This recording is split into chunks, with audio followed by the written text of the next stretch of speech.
Hence we must support one another, console one another, mutually help, counsel, and advise. For the measure of every man's virtue is best revealed in time of adversity, adversity that does not weaken a man, but rather shows what he is.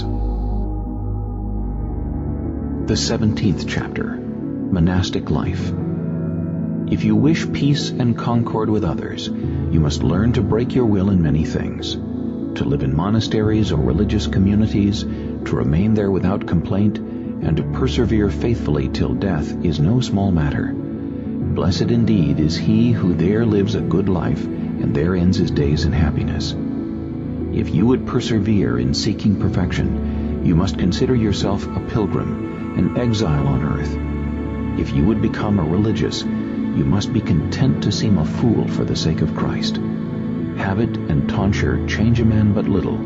It is the change of life, the complete mortification of passions that endow a true religious. He who seeks anything but God alone and the salvation of his soul will find only trouble and grief, and he who does not try to become the least, the servant of all, cannot remain at peace for long. You have come to serve, not to rule. You must understand, too, that you have been called to suffer and to work, not to idle and gossip away your time. Here men are tried as gold in a furnace. Here no man can remain unless he desires with all his heart to humble himself before God. The 18th chapter, the example set us by the Holy Fathers. Consider the lively examples set us by the saints, who possess the light of true perfection and religion, and you will see how little, how nearly nothing we do. What, alas, is our life compared with theirs? The saints and friends of Christ served the Lord in hunger and thirst, in cold and nakedness, in work and fatigue, in vigils and fasts, in prayers and holy meditations, in persecutions and many afflictions. How many and severe were the trials they suffered, the apostles, martyrs, confessors, virgins, and all the rest who willed to follow in the footsteps of Christ. They hated their lives on earth that they might have life in eternity. How strict and detached were the lives the holy hermits led in the desert. What long and grave temptations they suffered.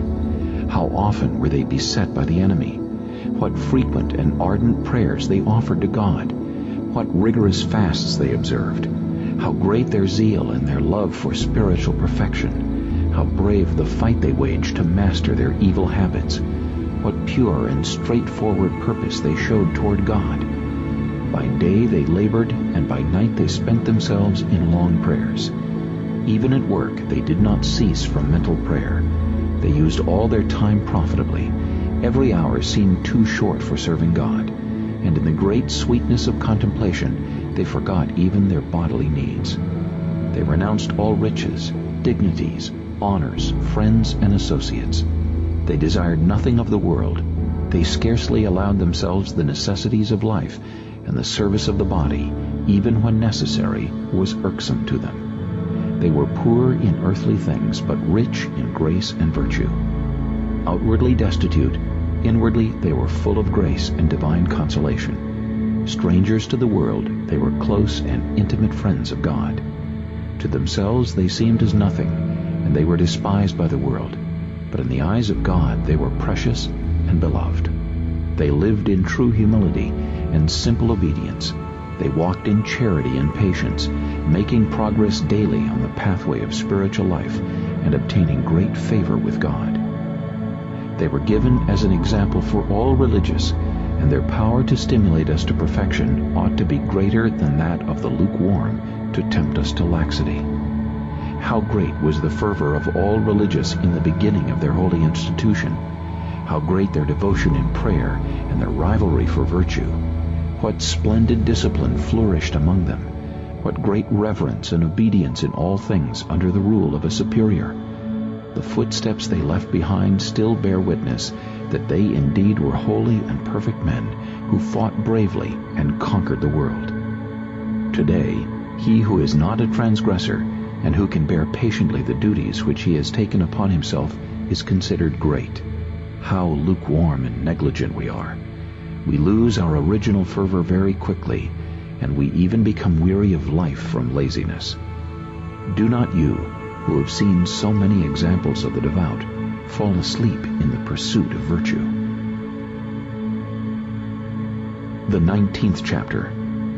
The practices of a good religious. The life of a good religious ought to abound in every virtue, so that he is interiorly what to others he appears to be. With good reason there ought to be much more within than appears on the outside, for he who sees within is God, whom we ought to reverence most highly wherever we are, and in whose sight we ought to walk pure as the angels.